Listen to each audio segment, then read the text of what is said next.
நாடாளுமன்ற தேர்தலில் கமல்ஹாசன் தனது பலத்தை நிரூபிக்க முடியாது என ராமநாதபுரம் தொகுதியில் திமுக கூட்டணி கட்சியான இந்தியன் முஸ்லீம் லீக் சார்பில் போட்டியிடும் நவாஸ் கனி தெரிவித்துள்ளார்.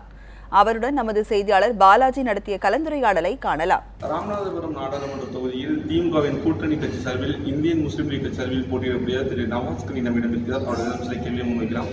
மக்கள் நீதி மையத்தினுடைய தலைவர் திரு கமலஹாசன் அவருடைய சொந்த தொகுதியான ராமநாதபுரத்தில் நிற்கலாம் என்ற ஒரு வாய்ப்பு இருக்கின்றது என்ற கருத்துக்கள் முன்வைக்கிறாங்க. ஒருவேளை அவர் ராமநாதபுரத்தில் நின்றால் அவருக்கு எவ்வளவு சதவீதம் வாக்கு இருக்கும், அவரை மக்கள் ஏற்றுப்பாங்களா?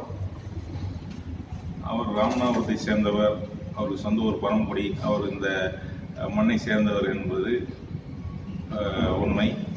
என்னை போல அவரும் இந்த மாவட்டத்தை சேர்ந்தவர் தான். யார் வேண்டாலும் தேர்தலில் நிற்கலாம். அது மாதிரி அவரும் இந்த தேர்தலில் நிற்கிறாரு.